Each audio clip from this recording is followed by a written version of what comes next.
Alrighty, good morning, everyone, and welcome to the September 6th edition of the Malik Robinson Show. I just want to say real quick, happy Labor Day to everyone. I hope everyone has a great Labor Day.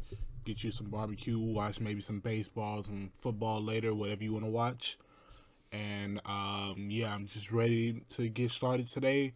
And today we are here to break down everything that happened over the weekend in college football, in MLB, and surprisingly, professional wrestling, believe it or not. Because I had I had to actually I actually ended up watching AEW. I did not expect half the things I expected, considering most of my childhood is now working for that company. I did not expect that, but we will get into it later. So all I'm gonna say is just stay tuned and we're gonna get into it. But first, we had some quick news and some quick scores to go over. Just 1 second. Okay. So, um, today obviously is Labor Day, and today is the first episode of First Take without Max Kellerman and the new replacement Michael Irvin. So yeah, that's the first installment of that. Zach Martin has been ruled out of the Cowboys versus Buccaneers game due to COVID. So that's going to be an even tougher task in for the Cowboys against the defending Super Bowl champions. Something interesting also that I wanted to talk about real quick. I saw this come up on Bleacher Report.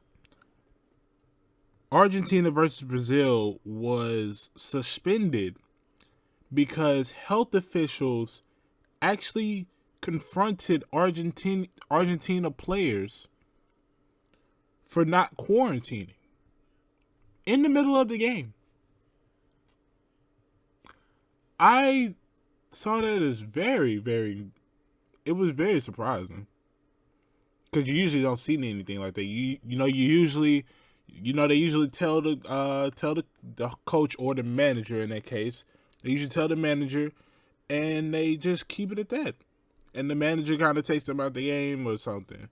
But it just goes to show that they take it they take it differently in other countries. Because for them to stop a whole game in the middle of it and just suspend it as a whole, that caught me a little off guard. It's something that we're not used to seeing. But yeah, that's all the news that I currently have so far. But let's get into college football. So Saturday we obviously had a full slate of games. So we're just gonna jump right into it. It's about two games that I want to talk about. Well, actually, three games that I want to talk about that happened on Saturday, and then one on Sunday that happened. So obviously with the scores. First, we have Alabama, number one ranked Alabama versus number 14 Miami in the Chick-fil-A kickoff game. Alabama pretty much steamrolled Miami 44-13. I actually did not watch much of this game because I expected Alabama to steamroll Miami. If you expected differently, I don't know what to tell you, but I pretty much knew coming out of the gate that Alabama was going to blow out Miami. And next is this game right here. And in fact, actually, now that I think about it, this is the first game I was talking about. Tulane versus number 2 Oklahoma. Oklahoma defeats Tulane 40-35. Now you may be wondering, how did it get so close? Well, let me tell you, Oklahoma was up by what, 3 scores at halftime? Yeah, because Tulane was down 23 at one point. At that point, I turned the game off. And all of a sudden, I come back to see that Tulane has officially came back. And in my head, I'm wondering, how did Tulane, of all teams, come back? Well, I'll tell you how Tulane came back. For one, they stopped fumbling the ball. And two, Spencer Rattler threw 2 picks. Well, granted, one was in the first half when it was 0-0, but he threw another one that kind of shifted momentum. And also, the Tulane passing game decided to wake up. It finally decided to wake up. Michael Pratt threw 27 for 44 for 296 yards and 3 touchdowns. I went back to that game wondering how that happened. How did all of that happen against a great Oklahoma team, ranked number 2? I get rust. I get the rust in the first half. You know, letting Tulane score 2 touchdowns and having the lead at one point. I get that. But to almost blow a 23-point lead like that, that's not good. That is actually not good at all. And I get it, you know, at some point, you know, it didn't look like Tulane had a chance, you know, especially, you know, the odds against their favor. They just score, and then they had to recover an onside kick and a lot. They recovered it. They actually recovered it. So it's like Oklahoma has to do better. There should be no reason a team like Tulane, and if I'm not mistaken, yeah, Tulane is in the American Conference. They're in the same conference as Memphis. And Tulane isn't even one of the better teams in the American Conference. So there is no excuse for what happened. You can't excuse that. Like I don't know what to say about that, but it surprised me. And it surprised a lot of people as well. Because here's a game we see, you know, Oklahoma takes control of. And then all of a sudden we come back. They're only up by a certain amount. And it's just, I don't know what to say. I genuinely do not know what to say. Except, from Tulane's perspective, great effort. Absolute great effort. Personally, I felt like Tulane, looking at the box score, because like I said, I turned the game off at a certain point. Looking at the box score, Michael Pratt played good. He played great, and honestly, it took a lot of guts for a quarterback like him to try to lunge for that first down. You could definitely tell he wanted to win. That was a winning attitude right there. No, but those 3 fumbles, yeah, that's not good. That's not good at all. So he's gonna have to slim them down a little bit. So the next game was actually the other game that I wanted to talk about. Number 5 Georgia defeats number 3 Clemson 10-3 in the Duke's Mayo Classic. This game right here was one of the more defensive games that I actually enjoyed. Mostly because it kind of reminded me a little bit of what is it? I want to say Super Bowl. Yeah, the Super Bowl. Tampa Bay versus Kansas City. It kind of reminded me of that. Mostly because, um, like, that's how defensive it was. That's actually how defensive it was. And I'll be honest, I was very surprised. Because I'm thinking this is gonna be one of those games that ends like 31-28. I'm thinking it's gonna end up as one of those games. But to actually, see that type of defense from Georgia, it surprised me. Now, granted, do I still see Georgia? Do I think Georgia is going to be a contender? I mean, they can make the conference championship game, but do I see them as a team that's beating Alabama? I don't know. I need to see them test against the SEC. I need to see them test against more teams. So, I'll be honest. I do have Georgia on my radar. They are on my radar as a contender, a possible contender, but they're not a team that I can see beating Alabama just yet. But this game actually, I'll be honest, I say it's defensive. It was very defensive. Like, I think one guy from Clemson had like 14 tackles on his own, and the Georgia defense, I mean, what can you say? 7 sacks. 7. Like, 7 sacks is tough. And to do that all in one game, that's crazy. And I know everyone knows the type of coach that Dabo Swinney is. Their offensive line absolutely failed. And granted, rusty, new quarterback. Like I said, the Georgia defense, I'll be honest with you, the Georgia defense ran the blitz very well. They ran the blitz very, very well.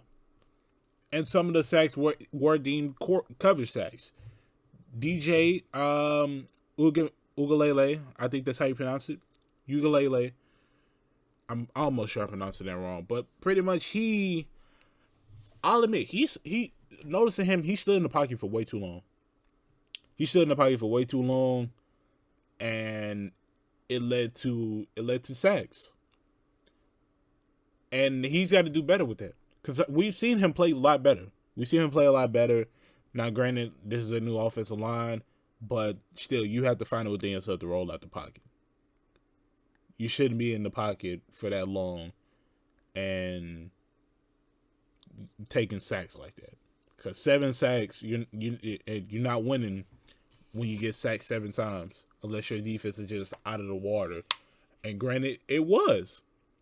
But that pick 6 that you threw, it ended up being the deciding factor in this game. So there's not much you can really say about that. Except you have to do better. You have to make better decisions. Offensive line has to get better. And you just got to bounce back. Because I'm not going to be the one person that says that, it's over for Clemson. There's no coming back from it. They're done for. They're nothing without Trevor Lawrence. It just doesn't make sense. It really doesn't. And I feel that, like, in order for Clemson to truly bounce back, Swinney has to get on his players. It's just it's the only way that they can. It's the only way they can succeed. And granted, you never know. This might actually end up being a year where Clemson actually, takes a slight break to get used to everything. Because that could be the case. Because if they're struggling like this against Georgia, it's gonna be tough watching them. It's gonna be tough watching them. Now, like I said, Georgia, great job on defense. Um, Although JT Daniels, he played a great defense. He played against a great defense as well, but you got to play better as well. I can't let you pass. You have to play better as well. So yeah, that's all I really have to say about that game. But yeah, Georgia Georgia's looking like a top. I'll admit, Georgia's looking like a possible top 5 defense this year. So after that, we have more scores throughout the day. You have number 6 Texas A&M versus Kent State. Texas A&M wins 41-10. You have number 7 Iowa State versus Northern Iowa. Iowa State wins 16-10. Number 8 Cincinnati defeats Miami, Ohio 49-14. Number 11 Oregon defeats Fresno State 31-24. Number 19 Penn State defeats number 12 Wisconsin 16-10. And this is the third game I wanted to talk about real quick. This was also a very defensive game. But defensive, I want to say defensive for the wrong reasons. Let's put it that way. This game was defensive, but it was kind of forced to be defensive. It was more like a offenses are failing type defensive, because there were multiple cases where Wisconsin could have scored. They walked out with nothing. It was cases where Penn State could have scored. Walked out with nothing.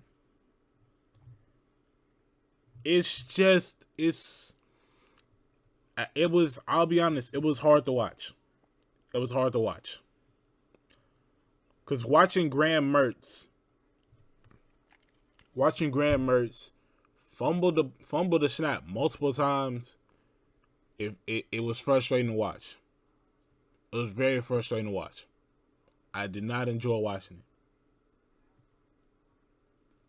Because in the second to last drive where he throws the interception in the red zone, right by the goal line, how do you fumble the snap on the run play? I can't remember exactly what the temperature was down there, but he fumbled twice. Now, the box score says he lost one. He lost one fumble. But it might as well have been 2. It might as well have been 2. Because the moment you fumbled that ball, you lost all momentum in the goal line. You go from a possible four down situation to where you're like 5 yards away. You're only 5 yards away. But with that fumble, it made you feel like you were 90 yards away. And granted, you threw a goal line interception. Now, like I said, it was defensive for all the wrong reasons. I can't even say much about Wisconsin, even though I can say a lot about them. Because Penn State, I'm telling y'all right now, Penn State they basically gift wrapped this game for Wisconsin. They gave it to them as a gift. And they did nothing with it. They did 0. The kicker misses. Jordan Stout, that's the kicker's name. He played, I'm not going to say horrible, but he didn't play as efficient. because there was multiple occasions where he missed a field goal, a very easy field goal, I mind you. I believe it was what, 23 yards or 30 yards wide right. And this was when it was 0-0. Not to mention the extra point where Penn State scores, you miss.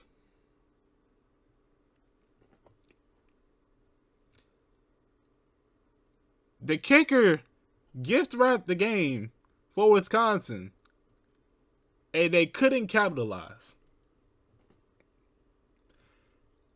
And if you ask me, this is a repeat.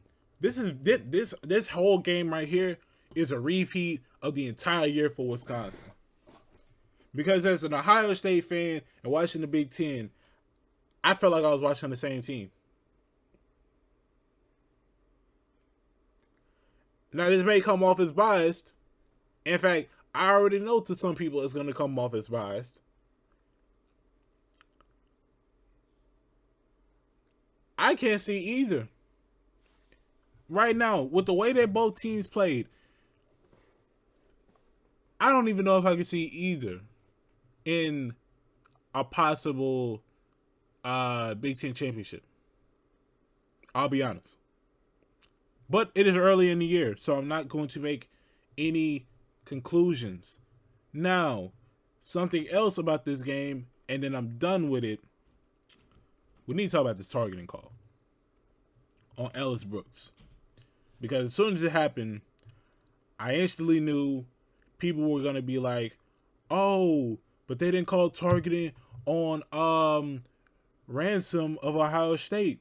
When he hit, it was a difference. It was a major difference in those calls. Now, granted, I'll be honest. If they had called it on him, I wouldn't have blamed them. That was a tough call. It was a tough call. It genuinely was. But this one right here, in real time, it looked normal to me. I'll be honest. When I looked at it in real time, it didn't look like targeting. But watching the replay over and over, at first when I watched it, I'm like, okay, that might not be targeted on him. That didn't really look like it. But it was one angle. It was the close-up sideline angle. That angle right there pretty much saw everything we needed to see. He led in. Yes. Okay. So the rules of targeting. One cannot lead in with the crown of the helmet. Ellis Brooks led in with the crown of the helmet. He may have not hit Graham Mertz in the head, but he led in with the crown of the helmet and made contact with him. That is against the rules of targeting. Therefore, Ellis Brooks has to lead the game. I don't know what more people want. That is the rule of targeting. So if you're one of those people who thinks, oh, football is soft, oh, they don't let anything slide, that is the rule of targeting. You can't say anything better. Now, in the moment, yeah, a Penn State fan, I feel you. I genuinely feel you. Because it's cases where I'm still mad. It's cases where nowadays I'm still mad because in 2019, Sean Wade got called for targeting on Trevor Lawrence. That changed the pace of the game. I'm still mad about that. So I understand your frustration. But at the end of the day, that is targeting. And I'm going to leave it off at that because it's no more discussion that there needs to be. There's no more discussion that it needs to be. Now, on to the other games. Just reading down the list of scores. Number 13, Florida defeats Florida Atlantic 35-14. Number 15, USC defeats San Jose State 30-7. UCLA upsets number 16 LSU 38-27. And I got to be honest with y'all, I expected UCLA to win this game. I went into this game thinking UCLA was going to win. Why? Because LSU is not the same. And it was very evident. LSU is not the same. And UCLA, I'll be honest, UCLA might be back. I'm liking this UCLA, Chip Kelly, Dorian Thompson Robinson, and Zach Charbonnet, who I didn't even know transferred over there. I like that combination. They have a high-paced offense, and that is the type of offense Chip Kelly loves running. I don't know if it's a Pac-12 thing, but it seems to be working. It worked in Oregon. It seems to be working in UCLA. So I'm happy to see how that's going to go, and I wouldn't be surprised if UCLA was ranked in the new rankings. Next up, we have number 18 Iowa versus number 17 Indiana. Iowa defeats Indiana 34-6. Now, I didn't watch this game. It wasn't nationally televised. But I was surprised. I'll admit, I was surprised. Because, Michael Penix Jr., seeing how the Indiana team was before he got hurt. Great team. They were a great team before he got injured. I was surprised to see that. I'll admit. Him throwing 3 interceptions, I didn't expect that. But then again, Iowa has always had a great secondary. So, and plus it is the first week, so I'm going to let that slide with them. But I definitely did not expect to see Michael Penix Jr. throwing 3 picks and Indiana getting dominated in the first half like that. I definitely didn't expect to see that. Next up, we have Montana upsetting number 20 Washington 13-7. Honestly, I have no opinion on this. I'd be honest, I didn't know this game was going on. I don't really pay attention to Washington like that. Now, this was a game I did watch. We have number 21 Texas defeating number 23 Louisiana. Now, it wasn't much to take away from this game. Wasn't really much to take away from it. I liked the game. That's about it. I mean, I enjoyed the game. I expected Texas to win. I expected them to win, so that was it was a pretty entertaining game to watch. Nothing to really take away from it. I mean, I'm not really gonna follow Texas like that. Now, the game that happened Sunday, we have Notre Dame, number 9th ranked Notre Dame versus Florida State. Now, I will be honest. This was a good game. This was a very good game. Now you may be thinking like score wise, yeah, it was a good game. But I'm talking like from a fan aspect, this was a good game to watch. Jack Cohn played great. Jack Cohn played great. Now, granted, he threw 1 interception, but he played great. The Notre Dame offense did fumble twice. That's something they're gonna have to work on. Defense played pretty good. Well, 38 points isn't pretty good, but they still played good though. They had 3 interceptions. They played good. But even though Notre Dame ended up winning this game, the real story was behind McKenzie Milton. McKenzie Milton, if you didn't know, had a very, very, very, very bad injury while he was at UCF. He had a very bad injury. It was an injury to the point where it was a leg injury to the point where they weren't even sure if he was going to play ever again. And sure enough, he comes in he comes in for Jordan Travis and orchestrates a drive for a touchdown. I think he went 4 for 4 actually. Yeah, he went 4 for 4 on that drive. That was probably one of the more feel good moments of the weekend. Because it's like Mackenzie Milton. And the reason I know more about Mackenzie Milton is because I still remember him at UCF giving Memphis problems in games that ended 63-56. I remember him. So to see him come back from that, especially an injury where there's a possibility of him not ever playing again, it made me feel good. It made me feel good, and that's all I have to really say about that. So despite Florida State losing a game like that, we definitely got a feel good moment out of it. So props to Mackenzie Milton on a good return to football.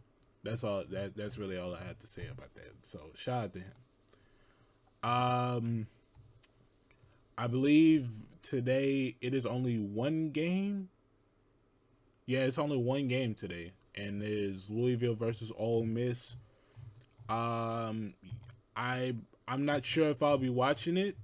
I'll probably try to catch as much of it as I can, considering that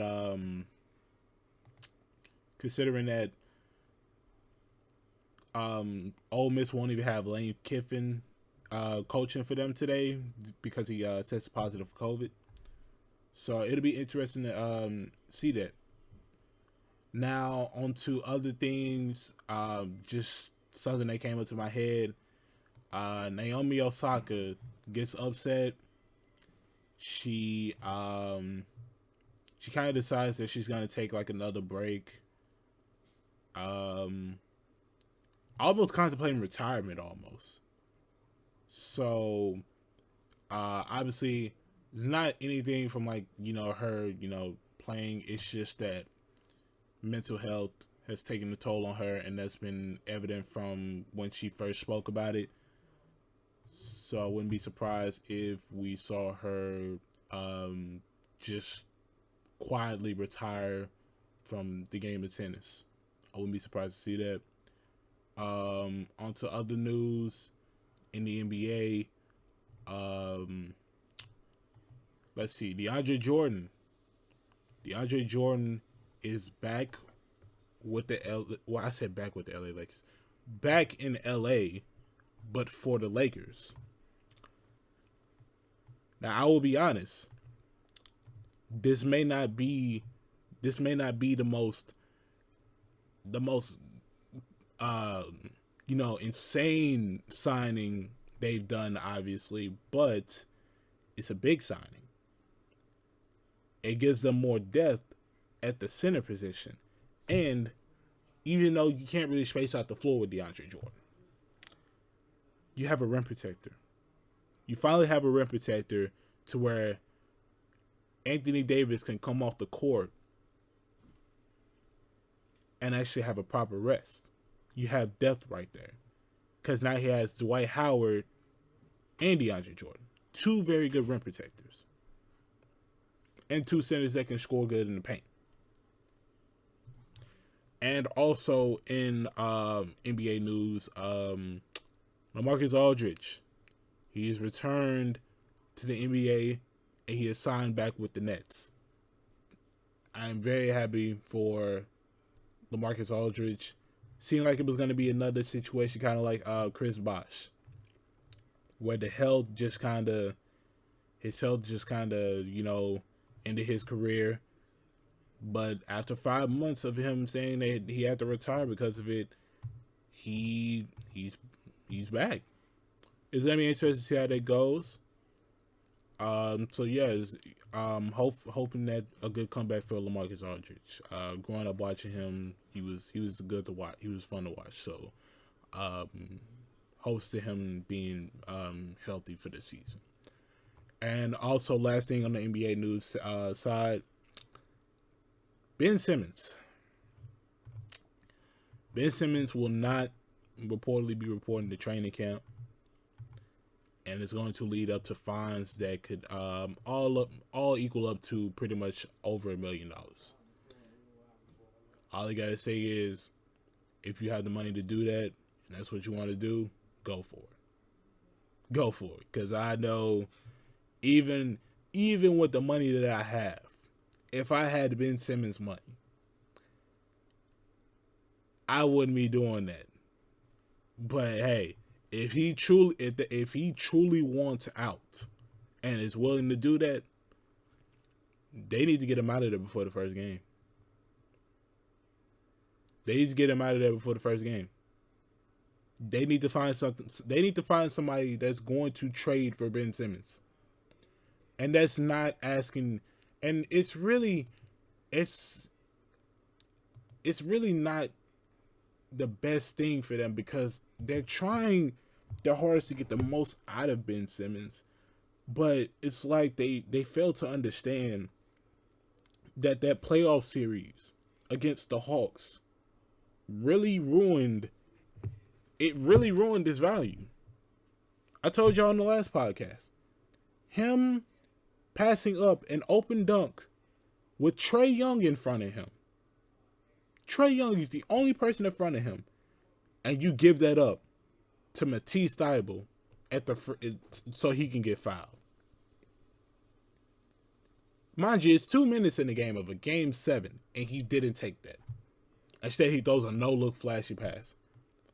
That no-look flashy pass reminded me of a skit that RDC World 1 made of people who pass the ball all the time. That is literally that exact move from that skit. So I don't know if that's his audition tape to RDC, or if he was actually trying to play the game of basketball. But that right there ruined his value. So they need to end up trading a little less than what they're asking for. And I know how Daryl Morey is. He's going to make something work. But GMs know. GMs know how to trade. This isn't NBA 2K. Ben Simmons isn't a glitch in real life. Simple as that. So they need to find somebody that's willing to trade him, because you already lost the Kings as a possible offer. And that's all I'm going to say on that for right now. Now to baseball.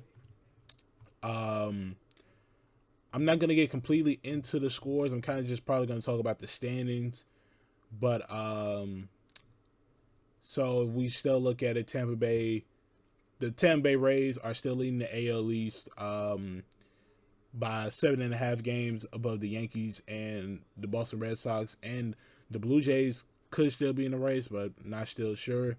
Chicago White Sox are still leading the AL Central by almost 10 games. So looks like they're going to take that. AL West, the Astros only up by about 5 games. Mariners already took up the place of the Athletics. It's gonna be interesting to see how that plays down. The Braves are still leading the NL East, and it is a tight race between the Phillies, Mets, and Braves. It's about a 2 and 3.5 game difference. So it's gonna be interesting to see how that goes as well. NL Central, Milwaukee, the Brewers still have that on lock. I don't see anybody taking that from them. And the NL West, the San Francisco Giants are leading at the end of the series with the Dodgers. And I said on the last podcast, whoever wins that series is going to win the division. So I have the San Francisco Giants winning that division. Now, granted, one of those wins that they had, it wasn't a pretty win. It was not pretty at all. It was not pretty at all. But hey, they got it done. So props to them. Now, today there is there are a couple games going on today on this Labor Day. Some that'll be played on ESPN, I believe. 2.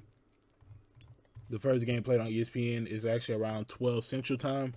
You have the Tampa Bay Rays facing the Boston Red Sox, and that's going to be Ryan Yarbrough versus Chris Sale. Going to be interesting to see how that is. And the next game that'll be on ESPN, it'll be the Giants versus the Rockies. Kevin Gausman will be on the mound for the Giants, and Kyle Freeland will be on the mound for the Rockies. So it's gonna be interesting to see how that goes. Oh, and a notable game also as well. You have the Mariners versus the Astros.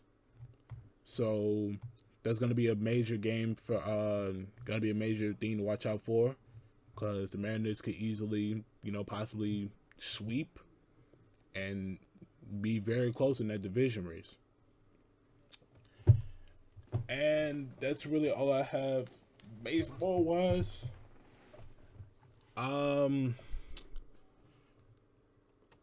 I don't know how long I've been talking for, but I have to imagine that I have been talking for a minute. So what I'm going to do is, I'm going to do something that I haven't done before. I am going to be talking about professional wrestling for once. Now, you may be wondering, why? Why, of all things, are you talking about professional wrestling? Granted, I know people do not watch it anymore. People do not take it seriously anymore. But I'm going to give you a quick breakdown because, like I said, I have been somewhat watching it since the pandemic era has happened.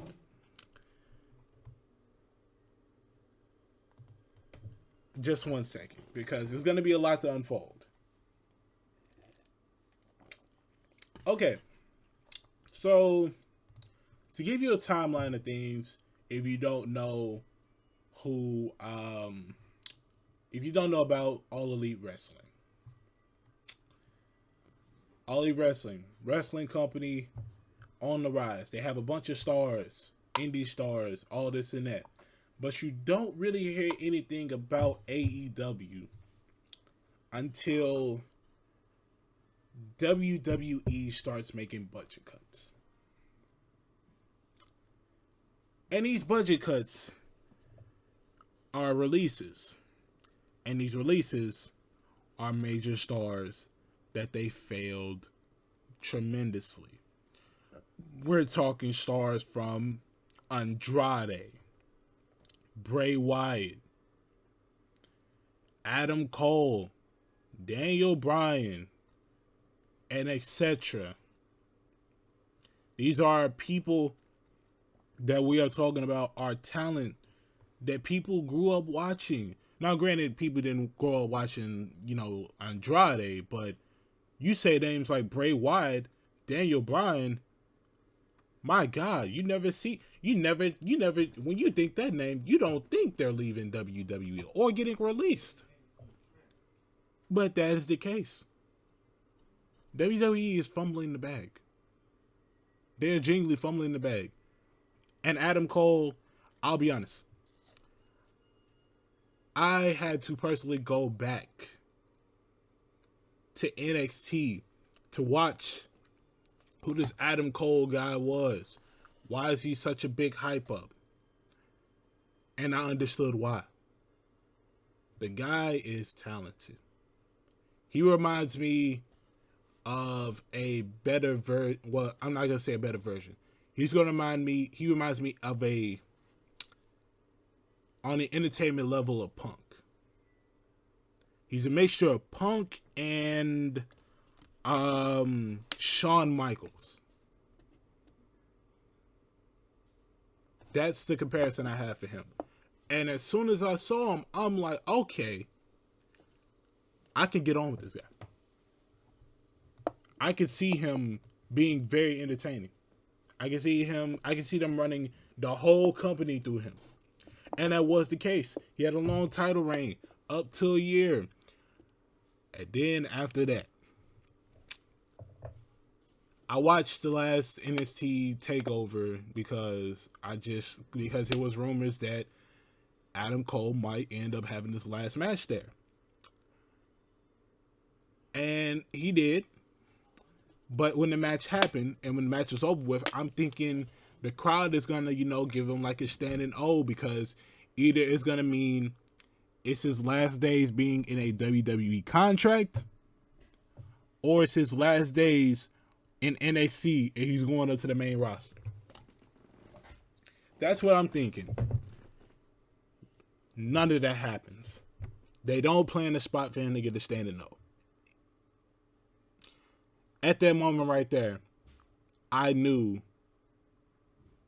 he was leaving. At that moment, I knew there was no way he's re-signing with them. Sure enough, fast forward to September 5th. Yesterday, the All Out pay-per-view. People were already hyped up for the pay-per-view for one thing and one thing only. CM Punk being back in the wrestling ring since 2014. I'll admit, I pulled up the pay-per-view. Only for that match, though. Only for that match. And I'm putting emphasis on only that match because, boy, did I miss out on a lot when I turned it off at that moment. Sure enough, I get a notification from Bleacher Report. Adam Cole is All Elite. At that moment right there, I'm thinking, okay, Vince McMahon might actually be in trouble. He has competition. He's got competition. Like real deal competition. His company might not actually be the A company anymore. So there's that. And then you got to the point where after that, Daniel Bryan shows up. And at that moment, I knew right there, it's over. It is actually over. The company that we watched as a childhood is officially not the same anymore. Because like I said earlier, I did not watch this in a long time since I was a kid, actually waiting for them to have events in Memphis. But it's just the fact that, like I said, the pandemic, it was nothing else on. Everything was suspended. I was watching, I actually was kind of forced to, because it's like I need some type of sport to watch with everything being canceled. WWE and professional wrestling was the one sport that wasn't canceled. So it was like, okay, you have to kind of watch that.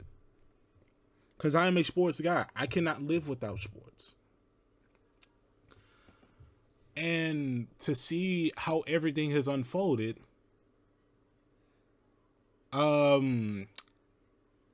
it's wild to me.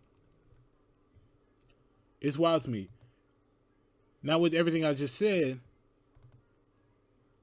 this is not to say that,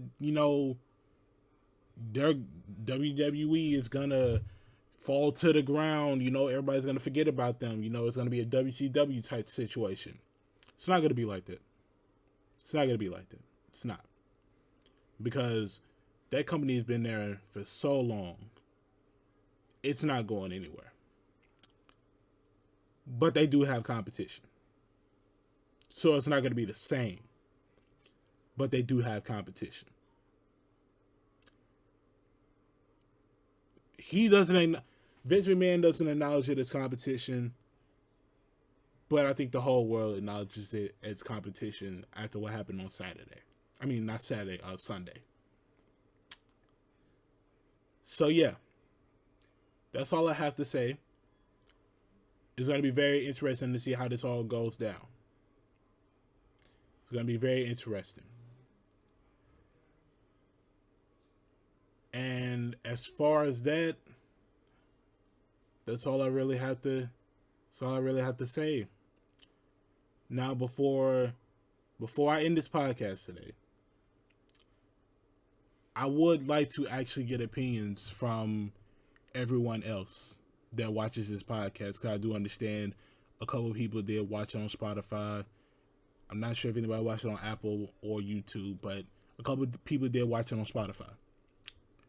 I need opinions on how I can better the podcast. So for you to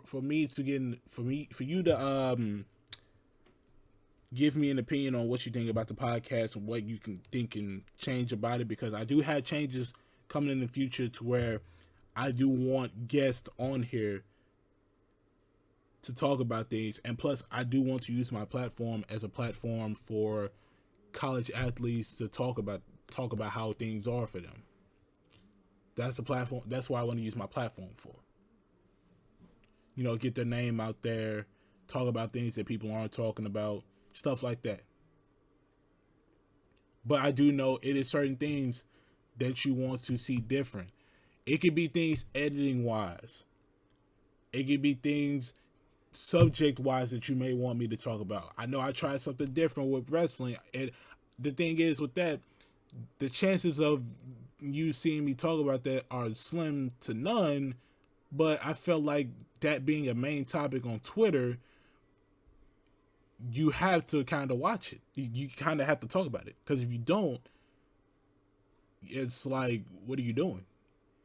This is the main thing to talk about. It's still considered a sport, and I have a lot of respect for people that are in that industry or watch that industry. So yeah, if you do have opinions on what can be different about the podcast, what I can change about it, or anything that you would like to see or hear me talk about, you can find me on Twitter. You can message me on Twitter. The Twitter is @officiallymalik. I'll repeat that again. The Twitter is @officiallymalik. It's OFFICIALLYMELEK. From there, I would like to get an opinion on what can be different about the podcast, because I do want this to be a podcast that everyone is interested in, can tell people about, because originally this podcast is for the public. So if it's for the public, it needs to be something that the public wants to be involved in. So that's why I'm asking for opinions. So make sure to hit me up on Twitter with your opinions, and from there, I will indeed go ahead and listen to your opinions and see what I can do differently. But I have found the schedule for this podcast. It will be Monday through Friday. And if I just so happen to make a podcast on a Saturday or Sunday, it'll be considered a bonus episode. Simple as that. But that only happens when, a schedule is tight and I just absolutely feel like, okay, I need to talk about this day, or you know what, I'm bored. I can do another podcast episode. So be on the lookout, because there will be times where you get an extra day of podcast. But that's all I really have to talk about for right now and today.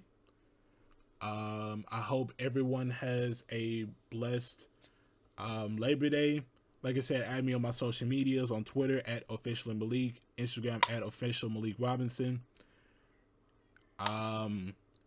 Yeah, that's about it so far. And like I said, make sure to follow the podcast on Spotify, Apple Podcasts, and YouTube. It will be on all of those platforms, so be on the lookout.